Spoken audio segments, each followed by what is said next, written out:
سلام طعني هابلي كبراتن فتواتن تخطاتلتي مدب سابوين تايمس لمون كم تلمود ناز ساعة الزحرنا يوم حاصرتن وانا زبلنا مزيناتات حزنا لكم مسينا لنا نسانا مكتالكم نعدمه فلما قند نتاتمنا بخم كنبل اب تግራይ بزفتر اگرگر سلطان نمحاز نزمكرو زلو لوقتኛታት ተጋሩ ብዝብል ዝተጠቀሱ አካላት አይከሰምረልኩም ይከበል ፕሬዝዳንት ግዚያዊ ምምሕዳር ትግራይ ሌተናል ጀነራል ታደሰ ወረደ አጠንቅቁም እቲ ጀነራል ካብ አፍልጦ ግዚያዊ ምምሕዳር ወጻኢ ተመዛበልቲ ንምምላስ ዝግበር ዘሎ መንቀስቃስ ተቀባልነት የብሉን ክብልውን በትሪ ዘጠንቀቀሉ ሰፊሕ መግለጽ ዘርግሕሎም ዝርዝሩ ናባኹም ከነብሊና እዚ ከምዚሉ እንዳሃሎ ንዞባ ምዕራብ ትግራይ ተቆጻጺሩ እንዳተንቀሳቀሰ ዝርከበ ኮነሬል ደመቀ ዘውዴ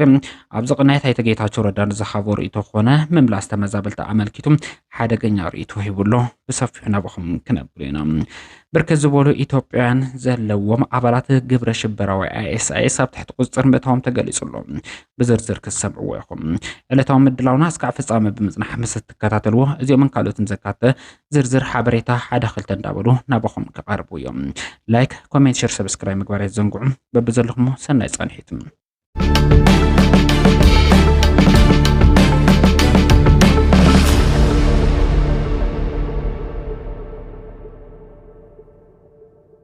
ግብጽ ካብ ግድብ ህዳሴ ኢትዮጵያ ከሐሳክ ወሃባ ሐቲታ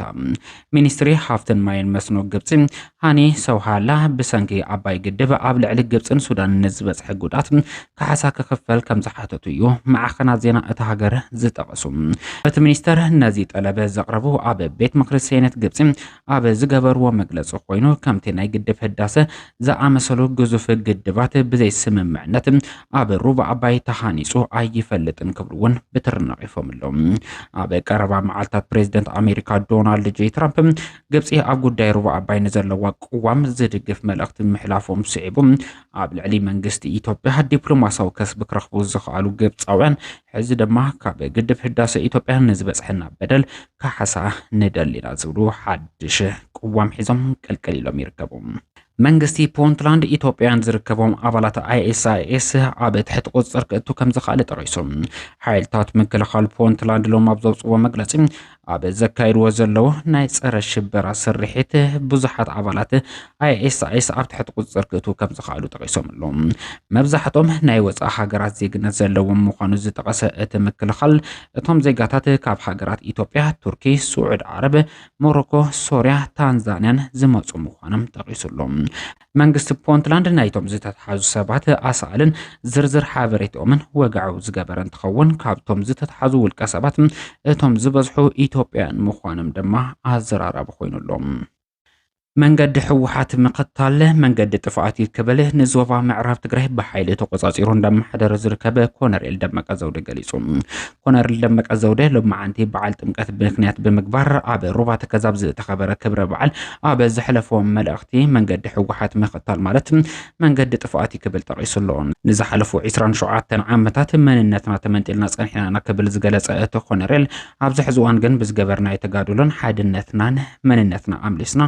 ብሄራው ክልልና ውን ኣምሓራ ምዃኑ ኣረጋጊጽና ለና ክብል ጠቂሱሎም ኣይተጌታቸው ረዳ ኣብ ቀረባ ናብ ምዕራብ ትግራይ ቀልቀሊሎም ምዕራብ ትግራይ ምሕደራ ኣምሓራ ክፈርስ ተወሲኑሎ ዝብል ፕሮፓጋንዳ ወፍሪ ብምክያድን ተመዛበልቲ ንምትላል ጻዕሪ ምግባሩ ዝዝከር እዩ ጌታቸው ረዳ ምምሕዳር ግዚያዊ ምምሕዳር ትግራይ ተቆጻጺሩ ኣብ ዝነበረሉ እዋን ተመዛበልቲ ጸለምቲ ውሕስ ብዘይኾነ መንገዲ ናብ መረበቶም ክምለስ ብምግባር ኣስካዕ ሕዚ ዝቐጸለ ግፍዕታት ኣብ ልዕሊ ህዝቢ ጸለምቲ ክፍጸም ካብ ዝገበሩ ውልቀ ሰባት ተሓደ እዩ እዚ ጌጋዚ ዳግም ንምትግባር ዝፍጽም ዘሎ ኣይተጌታቸው ረዳ ኣብ ዞባ ምዕራብ ትግራይ ዝርከቡ ምሕደራ ኣምሓራ ክፍረስ ምስ ፌደራል መንግስቲ ኣብ ስምምዕነት በጽሕናና ዝብል ተደጋጋሚ ርእይቶታት ኣብ ሚድያ ቅልቅል እንዳበለ ዋላ እኳ እንተሃብ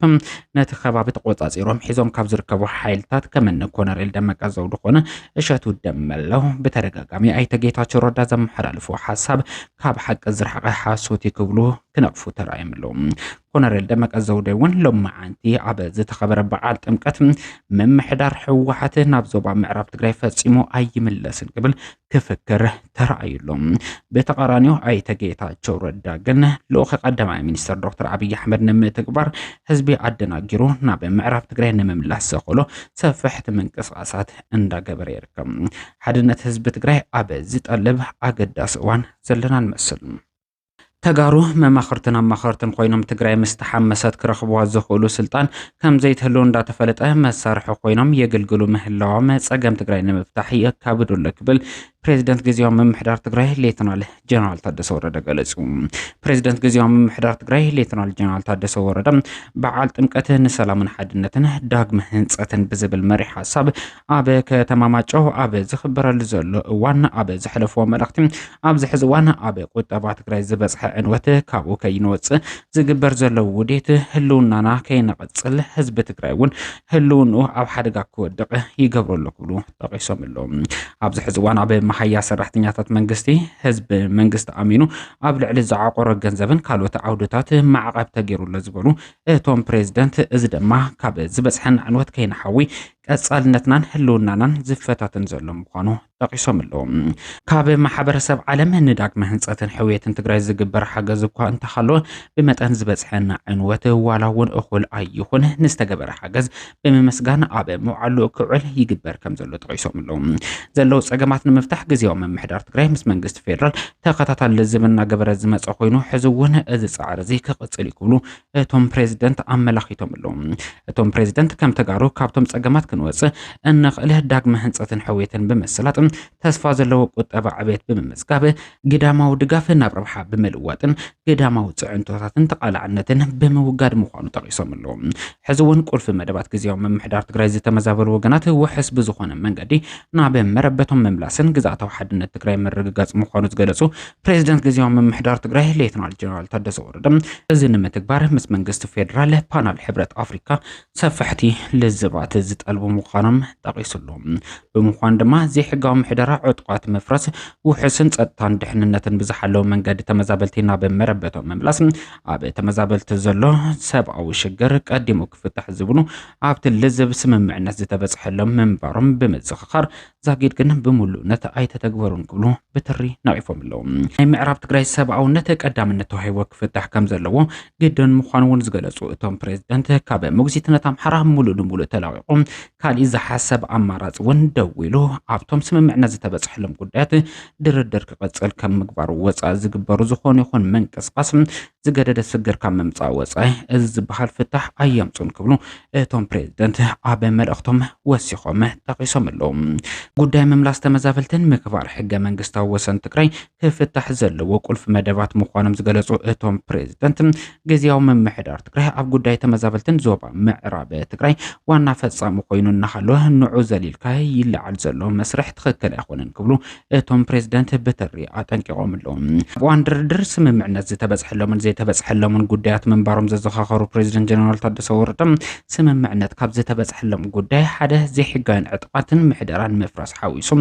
ውሕስን ክብርን ብዝተመልኦ መንገዲ ምምላስ ተመዛበልትን ምሕደሮምን ምትግባር ምንባሩ ኣዘኻኺሮም ኣለዎም። ጉዳይ ምሕደራን ቀጻሊ ኣንፈታትን ሽግር ክልላዊ ወሰናት ትግራይ ካብቶም ስምምዕነት ዘይተበፅሐሎም ጉዳያት ምዃኖም እውን እቶም ፕሬዚደንት ወሲኾም ጠቂሶም ኣለዎም። ስምምዕ ዝተበፅሐሎም ነጥብታት ስምምዕ ብዘይተበፅሐሎም ጉዳያት ጆሆ ከይተሓዙ ዘተሓሳሰቡ ፕሬዚደንት ጀነራል ታደሰ ወረደ ስምምዕ ዝተበፅሐሎም ጉዳያት ክትግበሩ ስምምዕነት ካብ ዘይተበፅሐሎም ጉዳያት ድማ ድርድር ከቐፅሉ ይግባእ ክብሉ መልእኽቶም ሓሊፎም ኣለዎም። ተመዛበልቲ ፀለምቲ ዝተመለሰሉ ሞዴል ኣብ ምዕራብ ትግራይ ክድገም ከም ዘይብሉ ዝገለጹ እቶም ፕሬዚደንት ኣብ ምምላስ ተመዛበልቲ ፀለምቲ ዝተረኣዩ ሽግራት ብዝእርም ኣገባብ ክኸውን ይግባእ ክብሉ መልእኽቶም ኣሕሊፎም ኣለዎም። ጉዳይ ምዕራብ ትግራይ ክትሓላለኽ ዝተገበረ ምዃኑ እቶም ፕሬዚደንት ዝጠቐሱ እንትኾኑ ግዚያዊ ምምሕዳር ትግራይ ናይቶም ሽግራት ውስብስብነት ንምቅላል ዝከኣሉ ከም ዝገብር እቶም ፕሬዚደንት ወሲኾም ጠቂሶም ኣለዎም። ግዚያዊ ምምሕዳር ትግራይ ብዛዕባ ተመዛበልትን ዞባ ምዕራብ ትግራይን ብደገ ኮይኑ ውፅኢት ክንገሮ ስለ ዘይግባእ ኣብዚ ጉዳይ ምስ ዝነጥፉ መንግስቲ ፌደራል ከም ዝዘራረብ እውን ኣመላኺቱሎ እቲ ፕሬዚደንት ኣብ ዝዘርግሖ ስፍሕ ዝበለ መግለፂ